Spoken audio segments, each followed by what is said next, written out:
Hello नमस्कार साथियों, मैं रामावतार बेटा आप सभी का भगत सिंह क्लासेज के इस ऑनलाइन प्लेटफॉर्म यूट्यूब चैनल पर हार्दिक स्वागत करता हूं। हमारी चर्चा चल रही थी इंडियन मिडाइवल हिस्ट्री के बारे में, और मिडाइवल हिस्ट्री के बारे में हमने अरब आक्रमणकारी, दिल्ली सल्तनत और उसके बाद हम मुगल काल की चर्चा कर रहे थे। और मुगल काल में हम चर्चा पहुंच चुके थे हमारी अकबर तक, और अकबर में हमने चर्चा कर ली थी हल्दी घाटी के युद्ध की चर्चा कर रहे थे। तो आज हल्दी घाटी का युद्ध लगभग पूरा हो चुका था, इसलिए मैं चाहता था कि आज हल्दी घाटी के युद्ध का पूरा रिवीजन हो जाए, क्योंकि ये राजस्थान हिस्ट्री और इंडियन हिस्ट्री दोनों की तरफ से भी इंपॉर्टेंट है। तो जब यदि एक तीर से दो निशाना साधा जाए और सद रहे हो तो क्यों ना एक ही काम से यदि दो हो रहे हो तो क्यों ना कर ले। तो फिर हल्दी घाटी का रिवीजन कर लेते हैं। सबसे पहले क्वेश्चन पूछा जाए कि हल्दी घाटी कहां पर है, तो हल्दी घाटी राजसमंद जिले में। ठीक है, हल्दी घाटी का नाम घाटी क्यों है इसमें, तो मैंने आपको बताया था गोगुंदा और खमनौर का जो पहाड़ी है उसके बीच का दर्रा है, इस कारण से हल्दी घाटी कहा जाता है। हल्दी कलर की वहां की जो मिट्टी का कलर है उस कारण से हल्दी घाटी कहते हैं। हल्दी घाटी का युद्ध की बात करते हैं तो हुआ कब था, तो 18 जून 1576 को हुआ था। किस किस के मध्य हुआ था, तो अकबर वर्सेज प्रताप के मध्य होता है। अकबर की तरफ से सेनापति कौन होता है, तो एक मान सिंह होता है और एक असफ होता है। महाराणा प्रताप की तरफ से सेनापति कौन होते हैं, एक रामसा तोमर होता है, एक कृष्णदास सुंडावत होता है, एक हकीम का सूर होता है और एक होता है पुंजा वीर। ठीक है, युद्ध के प्रथम चरण में क्या थी, महाराणा प्रताप की विजय होता दिखाई दे रहे थे, लेकिन बाद में क्या होता है, महाराणा प्रताप की इसमें निर्णायक रहता है। मैं तो महाराणा प्रताप की जीत मानता हूं, लेकिन इतिहासकार कुछ क्या कहते हैं कि बाद में युद्ध का पासा पलट जाता है और महाराणा प्रताप की लगभग हार हो जाती है। लगभग हार हो जाती है, पूर्ण त्योहार को वो भी स्वीकार नहीं करते। तो मैं बात बता रहा था, ये घाटी नुमा क्षेत्र हो गया, इधर हो गई खमनौर की पहाड़ी, ये हो गई खमनौर की, और ये हो गई गोगुंदा की। ठीक है, क्योंकि पहाड़ियों पर थी किसकी, प्रताप की सेना। तो और इसकी मान सिंह की और जो अकबर की सेना थी ये क्या थी, इधर घाटीनुमा संरचना में प्रवेश कर रही थी। तो ये पहाड़ियों पे सैनिक थे प्रताप के, तो प्रताप के सैनिक प्रथम चरण में इसको भगा देते हैं, मान सिंह की सेना को भगा देते हैं। फिर मेहतर नाम का एक व्यक्ति होता है जो इसमें अकबर की सेना में, वो अफवाह फैलाता है कि अकबर आपकी बहुत विशाल सेना लेकर युद्ध लड़ने के लिए स्वयं आ रहा है। तो कैसे जैसे मुगल सेना के पांव टिकते हैं और वापस युद्ध की तरफ मुड़ते हैं, और उसके बाद में क्या होता है, युद्ध का थोड़ा निर्णय चेंज हो जाता है। और फिर होता है कि महाराणा प्रताप को पता चल जाता है कि अब यार युद्ध को ज्यादा लंबा खींच जाने से युद्ध हारने की संभावना होगी। इसमें महाराणा प्रताप की मेरा मानना है कि इसकी एक सोच ये भी रही होगी महाराणा प्रताप की, क्योंकि महाराणा प्रताप के पास इतना धन नहीं था कि ताकि वो 2-3 दिन के लिए यदि लंबा युद्ध खींचे तो वहां पर सेना के लिए पेट भरना या अदर जो भी संसाधन उनकी व्यवस्था कर पाना। तो इस कारण महाराणा प्रताप ने क्या किया, चेतक को कहते हैं कि चल मान सिंह को मारते हैं। तो फिर वो मान सिंह के पास जाते हैं, चेतक हाथी की सूंड पर पैर देता है और प्रताप है वो भाले से वार करता है। मान सिंह का जो हाथी था मर्दाना का जो महावत मारा जाता है, और मान सिंह क्या कर जाता है, ओहदे में छिप जाता है। फिर क्या होता है, चेतक वापिस उतारा था, तब क्या होता है, चेतक के पैर कट जाते हैं, क्योंकि हाथी की सूंड में क्या थी, एक कटारनुमा या चाकूनुमा संरचना का एक कुत्तिक हथियार था उससे।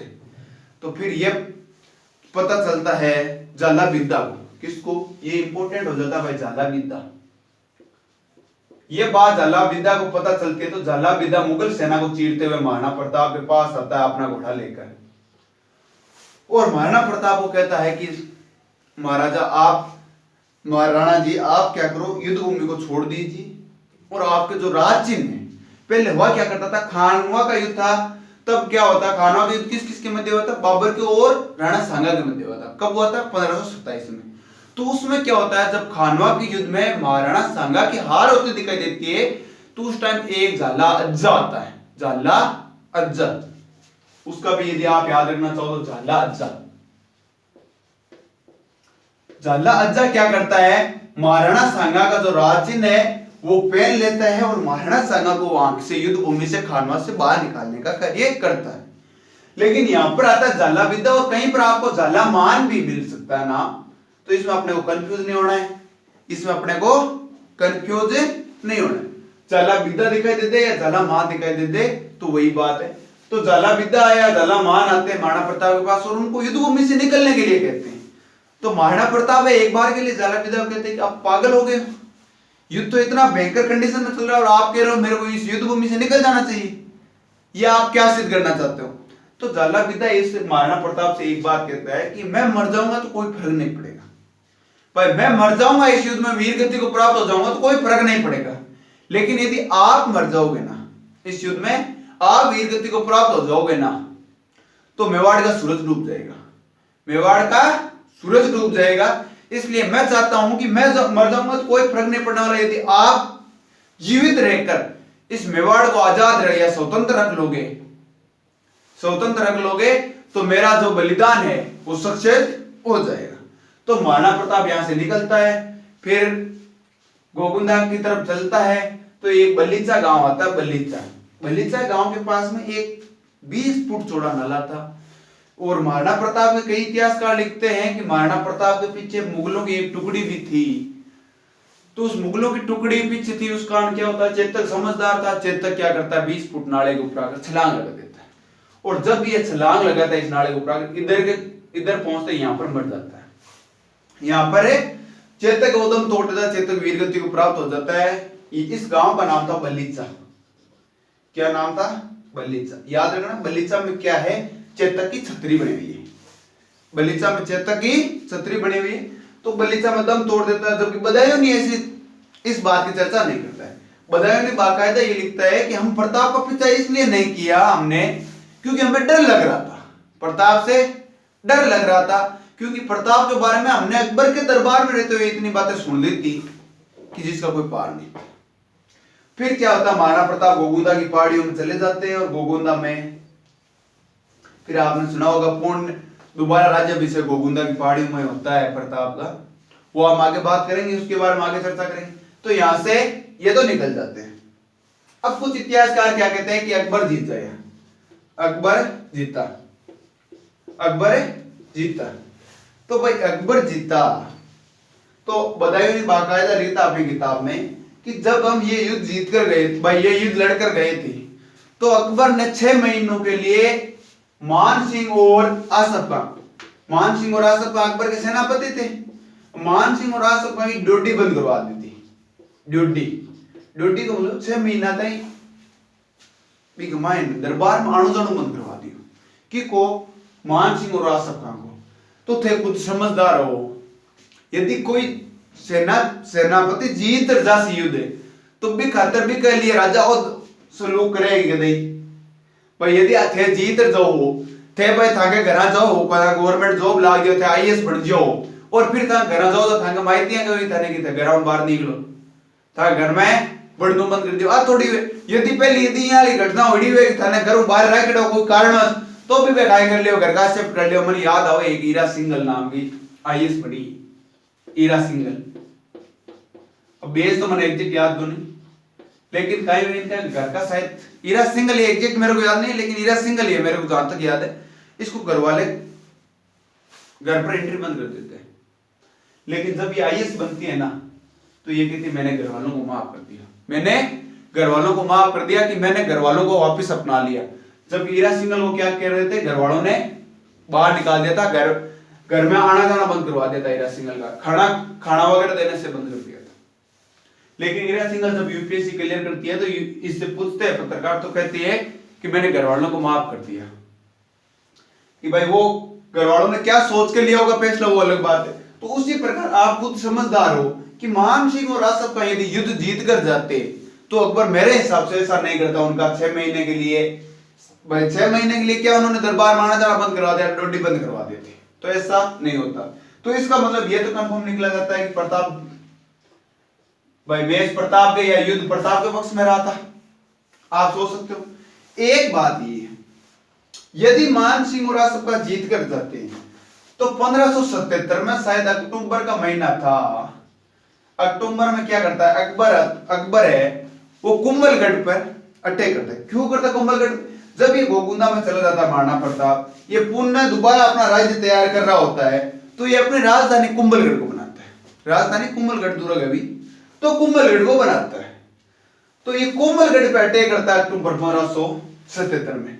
तो आप सबको पता है यदि ये जीत कर जाते हैं मान सिंह और सब कहा, यदि अकबर के पक्ष में रहता है ये युद्ध, तो ये 1577 अक्टूबर में क्यों तो गोकुंदा पर यहाँ कुंभलगढ़ में अटैक करता भाई। इतिहासकार कहते हैं कुंभलगढ़ में अटैक करता है, उदयपुर पर आक्रमण कर लेता है, उदयपुर पर अपना अधिकार कर लेता है और उदयपुर का नाम चेंज करके मोहम्मदाबाद कर देता है। तो कभी कभार पूछ ले जाता है उदयपुर का नाम क्या था, अकबर ने उदयपुर का नाम चेंज करके मोहम्मदाबाद, मोहम्मदाबाद। तो आपको ध्यान रखना है मोहम्मदाबाद उदयपुर का नाम किसने किया था, तो अकबर ने किया था। और 1577 सितंबर अक्टूबर की बात है, ये अटैक करते हैं और यहां से एक उदयपुर को एक मुगल सेना का कोई सेनापति हुआ करता था, उसको सौंप कर चला जाता है, एक बार वापस से दिल्ली चला जाता है। लेकिन फिर भी ये पूर्ण राज नहीं कर पाता गोकुंदा। ये होता क्या है कि ये जब तक उदयपुर को और ये लूटते हैं, उदयपुर तक मुगल सेना पहुंचती है ना, तब तक इधर से महाराणा प्रताप जालोर में मुगल सेना की जो छावनियां वगैरह थी उसको लूट लेते हैं, उसको लूट लेते हैं। कहां पर, जालोर में मुगल सेना की छावनी थी एक, छावनी को महाराणा प्रताप की सेना या महाराणा प्रताप यहाँ पर अपनी सेना तैयार कर लेते हैं, वो सेना क्या कर लेती है, लूट लेती है। तो पूर्णतया यदि मैं कहूं तो अकबर अपने आजीवन में भी युद्ध जीत नहीं पाया महाराणा प्रताप से और मेवाड़ पर अधिकार नहीं कर पाया। अब क्वेश्चन आ जाता है, ये तो नॉर्मली वन डे एग्जाम और वन वर्ड वाले तो हो ही गए। अब इसमें से यदि लिखित आंसर आ जाए, जैसे राइटिंग आंसर आ जाए, जैसे मेंस में आता है, आरएस मेंस में आता है, आईएएस मेंस में आ जाता है, तो उसकी कैसे करें साथ में, तो देखो। तो इसके यदि हम सीधे सीधे पॉइंट देखें तो ज्यादातर इतिहासकार कहते हैं कि हल्दी घाटी का युद्ध निर्णायक युद्ध था, निर्णायक युद्ध था। तो सीधा सीधा यदि क्वेश्चन आ जाए मेंस में, सीधा सीधा क्वेश्चन आ जाए मेंस में कि हल्दी घाटी के युद्ध को निर्णायक युद्ध क्यों कहा जाता है, या इसमें दोनों सेनाओं की असफलताएं क्या क्या असफलताएं थी भाई। निर्णायक तब रहेगा जब ना तो अकबर जीत पाया, नहीं तो अकबर की सेना की कुछ असफलताएं थी, इधर प्रताप की सेना की कुछ असफलताएं थी भाई, दोनों की असफलताएं थी, तभी तो निर्णायक रहा। तो अकबर की सेना की एक तो असफलता थी कि ये पहाड़ी क्षेत्रों में नहीं लड़ना जानती थी। तो सबसे मैं पहले बात करूं कि पहाड़ी क्षेत्रों में सेना ये नहीं लड़ना जानती थी। तो अकबर के हारने का कारण रीजन एक ये भी हो सकता है, यदि पहाड़ी क्षेत्रों में सेना लड़ना जानती तो जो हल्दी घाटी का युद्ध का प्रथम चरण था तो उसमें शायद प्रताप को ज्यादा भारी नहीं होता। तो एक कारण तो ये पहाड़ी क्षेत्रों में नहीं लड़ना जानती थी। एक यदि मैं कहूं कि अकबर की नीति थी वो साम्राज्यवाद की थी, साम्राज्यवाद की नीति थी। तो आप कहोगे साम्राज्यवाद की नीति से क्या होगा, तो मैं इधर थोड़ा सा इधर बात कर लेता हूं कि भाई यदि इन कारणों से इसके पक्ष में कैसा रहा, तो इसकी सेना वो पहाड़ी क्षेत्रों में अच्छी तरीके से लड़ना जानती थी, ठीक है। इसकी प्रताप की नीति थी वो थी राष्ट्रवाद की नीति। कौन सी नीति, राष्ट्रवाद की, क्योंकि ये उस साम्राज्य विस्तार के लिए युद्ध नहीं लड़ रहा था, ये अपने राष्ट्र को, अपनी जगह को, अपनी मातृभूमि को बचाने के लिए युद्ध लड़ रहा था। तो आप खुद जानते हो, एक कोई काम करता है, वही बात कुमार विश्वास की मेरे को एक बात याद आती है कि काम सभी करते हैं, एक डॉक्टर भी काम करता है, इंजीनियर भी काम करता है और एक सैनिक भी काम ही करता है। लेकिन डॉक्टर और इंजीनियर होते हैं वो वेतन के लिए काम करते हैं और सैनिक होता है वो वतन के लिए काम करते हैं। तो फर्क इतना था, ये वतन के लिए लड़ रहे थे और ये वेतन के लिए लड़ रहे थे, तो ये भी एक इनमें डिफरेंस था। फिर एक समस्या इसमें इनमें यह आ जाती थी कि इधर इनको एक डर था महाराणा प्रताप से। तो यदि मैं कहता हूं महाराणा प्रताप का व्यक्तित्व है कि, क्योंकि महाराणा प्रताप की वही बात आप सुन लेते हो किसी के बारे में कि वो एक ऐसा शक्तिशाली था, शक्तिशाली, फिर भी आप शक्तिशाली था, वो वैसे था, वो वैसे था, वो वैसे था, तो फिर भी आप उनसे आमने सामने मिलते तो एक तो मन में तो डर बना रहता है कि यार इसके बारे में इतना सुना है तो कुछ ना कुछ तो है, कुछ ना कुछ तो है। तो इस कारण इनका एक महाराणा प्रताप का व्यक्तित्व भी मन ही मन झकझोर रहा था, व्यक्तित्व भी मन ही मन झकझोर रहा था। इधर वाले की बात करूं कि भाई प्रताप की असफलता के कारण क्या हो सकते हैं, कि भाई प्रताप इसमें पूर्ण रूप से तो नहीं जीत पाया था, इसको तो स्वीकारना पड़ेगा, इतिहासकार भी स्वीकारते हैं, हमें भी स्वीकारना पड़ेगा कि पूर्ण रूप से जीतता तो अकबर की सेना के यदि सेनापति मार देता या युद्ध से खुद नहीं निकल पाता, नहीं निकलता, तब बात करते।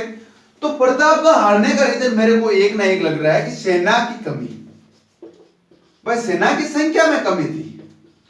क्योंकि बदायूं खुद लिखता है कि हमारी सेना का अनुपात था 4:1, यानी अकबर की सेना यदि 4:4 सैनिक लड़ रहे थे अकबर की तरफ से, तो महाराणा प्रताप की तरफ से एक ही सैनिक लड़ रहा था। तो कहीं ना कहीं ये एक सैनिकों की संख्या थी, ये भी अपने आप में इंपॉर्टेंट थी, ये भी अपने आप में इंपॉर्टेंट थी।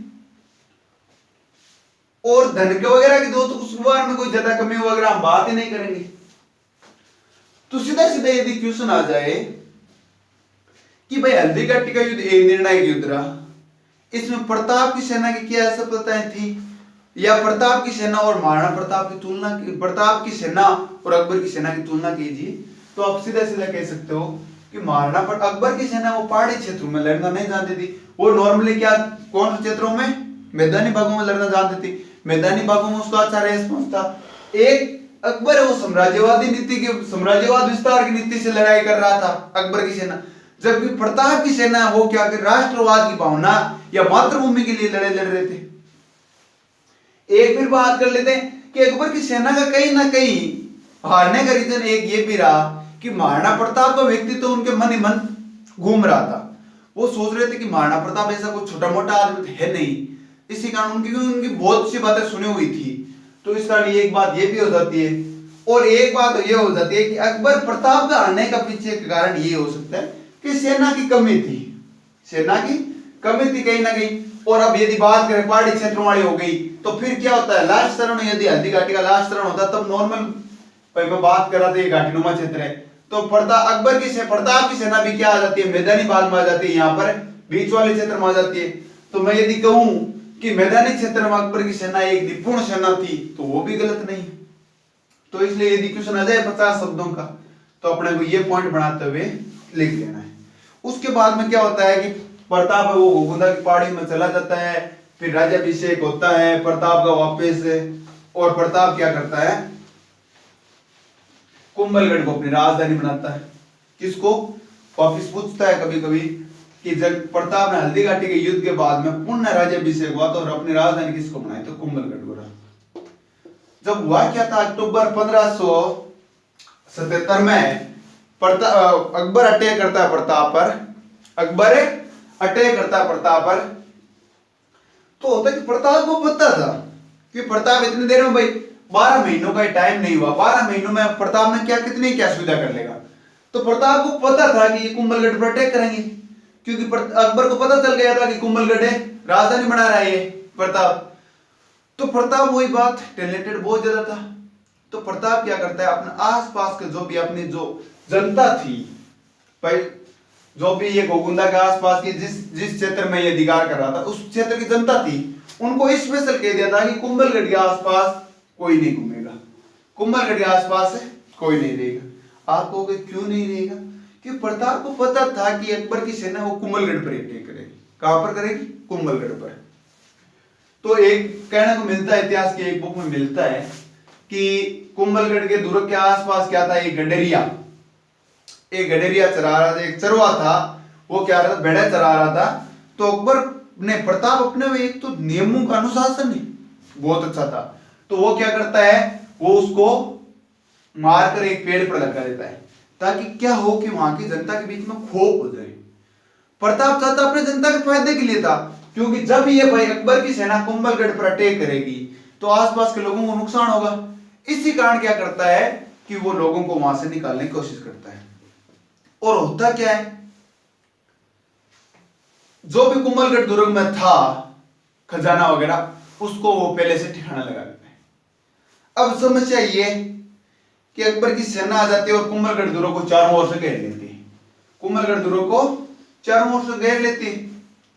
अब प्रताप इसी में न, प्रताप के पास ज्यादा सेना वगैरह, तो प्रताप को बाहर निकालना, तो एक सोनगरा नाम सोनगरा चौहान होता है, वो क्या करता है, वो कहता है प्रताप वही बात झाला विदा वाली बात कह रहे कि ये तो आगे ना लायक, इनको पता अकबर को कहीं ना कहीं डर लग रहा था, तभी क्या करता है वो तुरंत अटैक कर देता है अकबर को, प्रताप को तैयार ही नहीं होने देता है, भाई प्रताप को युद्ध के लिए तैयार ही नहीं होने देता, उससे पहले अटैक कर देता है। तो सोनगरा चौहान था, ये कहता है प्रताप को कि आप यहां से निकलिए और हम इनको देख लेंगे।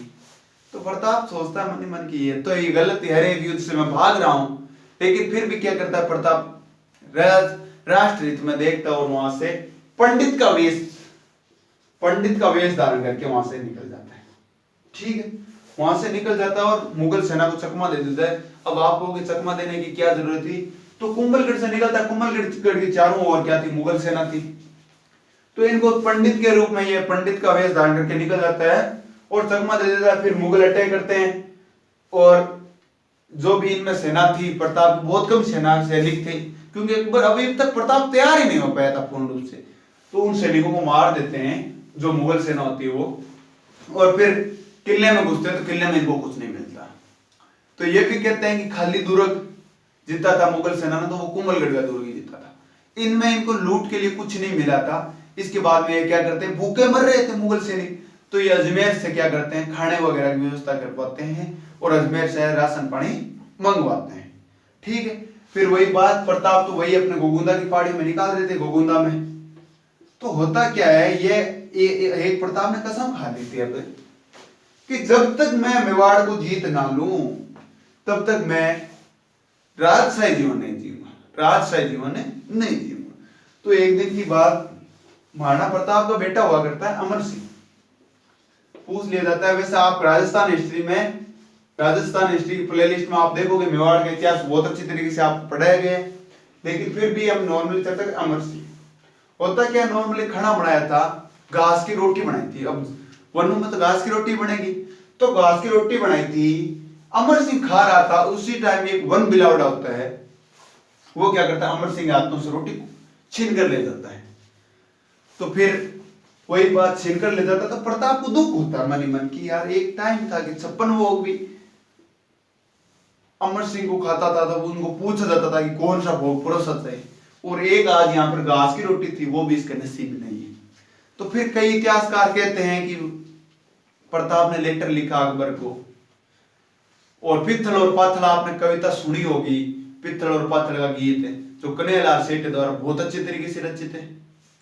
तो होता क्या है, फिर अकबर को लेटर लिखा जाता है, लेकिन कुछ इतिहासकारों को मानना अलग तरीके से। इसमें कुछ इतिहासकार मानते हैं कि जो महाराणा प्रताप के सेनापति थे, ये सलाहकार थे, वो उन्होंने कहा कि महाराणा प्रताप जी आप ऐसा कीजिए, लेटर लिखिए, ताकि वो होगा क्या कि 2-3 साल तक अकबर भ्रम में रहेगा कि हम मेवाड़ पर भी हमने अधिकार कर लिया, और तब तक हम अपनी सेना रेडी कर लेंगे और अकबर को मुंह तोड़ जवाब दे पाएंगे। लेकिन कुछ लिखते हैं कि अकबर प्रताप इसी वजह से लेटर लिखता है और कहता है कि मैं आपकी अधीनता स्वीकार करता हूं, अकबर को कहता है प्रताप। लेकिन प्रताप वही बात, अकबर के पास लेटर पहुंचता है, अकबर को खुद के ऊपर भरोसा नहीं होता है, क्योंकि यार भरोसा होने वाली बात ही नहीं थी। और अकबर क्या करता है, अकबर के दरबार में एक पृथ्वीराज चौहान नाम से व्यक्ति रहता था। क्या नाम था, पृथ्वीराज चौहान को बुलाता है, क्योंकि पृथ्वीराज चौहान एक महाराणा प्रताप का महान भक्त हुआ करता था। और पहले भी यदि कभी कभार बात आती थी, अकबर कहता था मैं पूरे भारत का सम्राट हूं, तो पृथ्वीराज चौहान का क्या था, ससुराल था वो मेवाड़ में था। तो महाराणा ये पृथ्वीराज चौहान कहता था, अकबर जब कहता था कि मैं भारत का सम्राट हूं, तो पृथ्वीराज चौहान कहता था कि मेरा ससुराल अभी आपके अंडर में नहीं है, और वो भारत का ही क्षेत्र है। तो फिर वही बात चिढ़ जाता था। तो इसी कारण अकबर बुलाता उस लेटर को पृथ्वीराज चौहान से बढ़वाता है, और पृथ्वीराज चौहान पढ़ता है। एक बार के लिए अंदर से खुद ऐसा लगता है कि क्या हो गया, लेकिन पृथ्वीराज चौहान खुद संभलता है और अकबर को कहता है कि ये पॉसिबिलिटी नहीं है, ये एक कोई झूठा लेटर है, ये आपने बनाया यहीं पे। तो फिर प्रताप ये अकबर कहता है कि इसमें देख मेवाड़ की वो राज चिन्ह भी लगा हुआ है, सील भी लगी हुई है, जहां आपने मैंने आईएलएस स्कूल की सील लगी, भी टाइम उगायूं क्यों राज चिन्ह भी लगा हुआ मेवाड़ का। तो पृथ्वीराज चौहान कहता ये गलत बात है, ये मेवाड़ से तो नहीं है, ये महाराणा प्रताप ने तो नहीं लिखा। तो फिर अकबर एक यहाँ पर गलती कर देता है। अकबर क्या गलती कर, अकबर कहता है कि चल पृथ्वीराज चौहान तू ऐसा कर, क्रॉस चेक कर ले। क्रॉस चेक का मतलब कि पृथ्वीराज चौहान तू एक लेटर लिख महाराणा प्रताप को, यदि प्रताप उसी में यदि आप तेरे पत्र का रिप्लाई जरूर देगा तो उसमें देख लेंगे। तो ये अकबर की बहुत बड़ी गलती थी। अकबर की गलती ऐसी थी, पृथ्वीराज चौहान लिखता है कि मैंने सुना है कि चातक अब धरती का पानी पिएगा, चातक धरती का पानी पिएगा, हाथी कुत्ते की जुनी जिएगा, हाथी कुत्ते की जुनी जिएगा। ऐसी बहुत सी ऐसे मोटिवेशनल बातें लिखता है ताकि देशभक्ति भावनाएं लिखता है, और वो लेकर पहुंचता है प्रताप के पास।